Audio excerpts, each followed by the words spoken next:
서해 공무원 사망 사건 TF는 한 2주 동안 활동을 했습니다.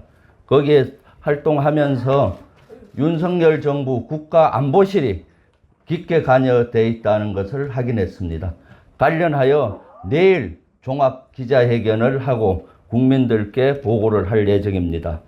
저는 오늘 이 발언대에서 서해 공무원 사망 사건뿐만 아니라 지금 현재 우리 안보에 구멍이 일어나고 전쟁의 위협이 높아가고 이러한 윤석열 정부의 형태에 대해서 서해 공무원 사망 사건을 포함해서 말씀을 드리고자 합니다. 윤석열 정부의 자해적 안보관으로 대한민국의 안보 위기는 나날이 커져가고 있습니다. 대한민국의 대내외 상황은 순탄치 않습니다. 지금 우리는 고물가뿐만 아니라 고금리, 고환율의 삼중고를 겪고 있으며 감당할 수 없는 가계부채와 끝이 보이지 않는 경기 침체에 허덕이고 있습니다. 안보 상황도 아주 심각합니다. 어제도 북한의 방사포 도발이 있었습니다. 올해 들어서 20번째 도발이고 윤석열 정부 들어와서 5번째 도발입니다. 그럼에도 불구하고 윤석열 정부는 남북관계에 대한 뚜렷한 해결책을 내지 못한 채 한반도의 위기는 커져만 가고 있습니다. 강대강의 국면의 지속으로 북한의 비핵화와 한반도 평화는 물 건너 간 채 전쟁의 먹구름이 자욱해지고 있습니다. 한반도의 긴장이 커지며 국민들의 불안이 커졌습니다. 또한 윤석열 정부는 유럽의 군사동맹체인 나토 회의에 참석하여 미국 주도의 질서에 아무런 성과 없이 자진 편입했습니다. 문재인 정부가 이룬 외교 성과를 지어가며 대한민국 외교 지평을 스스로 좁혀가고 있습니다. 이런 중대한 시기에 윤석열 정부의 검찰공화국은 결코 정쟁으로 삼아서는 안 될 영역인 안보까지 조준하고 있습니다. 국정원이 기관의 이름으로 문재인 정부의 두 국정원장인 서훈, 박지원 전 국정원장을 고발해 기획수사에 돌입했습니다.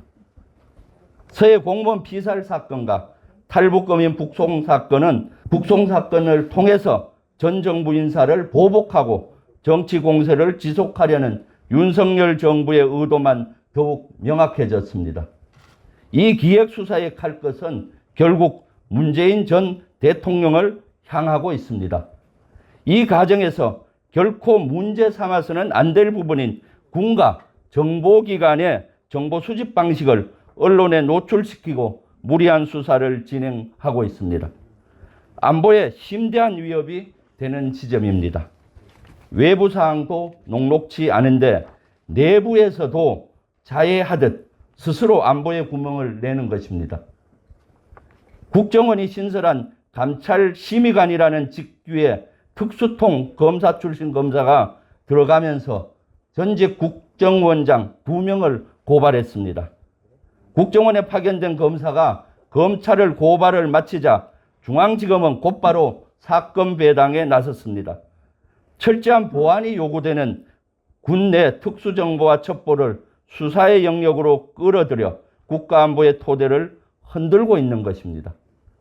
안보에 스스로 구멍을 내고 있습니다.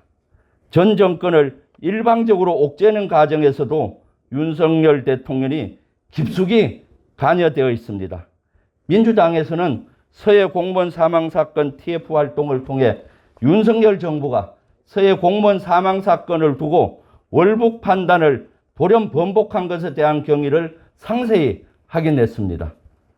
월북이 아니었다는 말을 하려면 새로운 증거나 정황이 있어야 합니다. 번복 과정에서 새로운 증거나 정황은 제시되지 않았습니다. 정보 수집과 분석의 주무기관인 합동참모본부 역시 2년 전 내린 월북 판단에는 변함이 없다는 것이 입장입니다. 번복 과정은 윤석열 정부 국가안보실의 주도 면밀한 기획과 조율 아래 진행되었습니다. 윤석열 대통령 취임 후 보름이 되는 시점부터 국가안보실 주도로 서해 공무원 피살 사건을 뒤엎는 과정이 시작되었습니다. 5월 24일에는 NSC 실무조정회의를 열었고 5월 26일에는 NSC 상임위를 열었습니다. 해당 회의에서는 국방부 장관과 차관, 해양경찰청장, 해양경찰청 수사국장 등이 참석해서 서해 사건과 관련된 논의가 오간 것을 확인했습니다. 통상 NSC에는 해양경찰청장은 참석하지 않습니다. 그리고 수사국장은 더더욱 그렇습니다. 이후 6월 3일에는 해경의 최종 수사 중지 결정이 있었습니다. 추가로 확보한 증거나 정황은 없는데 그저 해당 공무원이 입고 있는 구명조끼, 부유물, 합참이 보유하고 있는 SI 원본을 증거로 확보하지 못했다는 이유로 수사를 중지한다는 어이없는 의견이었습니다. 말이 되지 않습니다. 해양경찰청은 수사 종결 과정에서 합참의 SI와 군의 정보 분석은 단 한 번도 재분석하거나 재열람하지도 않았습니다. 그저 결론은 이미 나 있는 듯, 이야기는 그렇게 흘러가야만 하는 듯 수사 중지 결정이 이루어지고 6월 16일 해경은 수사 종결 발표와 유감을 표명했습니다. 이 과정에서 현 윤석열 정부의 국가안보실이 깊게 개입된 것입니다. 대통령실은 검찰총장이 수사를 지휘하듯 수사 종결과 기소 여부를 손에 쥐고 죄를 만들었다, 없앴다 장난치고 있습니다. 대통령실은 커다란 검찰청이 되어 사정기관인 양 행사하고 있고 그 와중에 국가안보는 윤석열 대통령의 자해적 안보관의 희생양이 되어 안보의 가치와 기관의 위신은 떨어져만 가고 있습니다. 외부의 안보 사항도 불안한데 내부에서는 안보 불감증에 빠진 윤석열 정부가 안보에 구멍을 내고 있습니다. 윤석열 정부의 안보 자해 행위를 당장 중단할 것을 강력히 촉구합니다. 그리고 강력히 규탄합니다.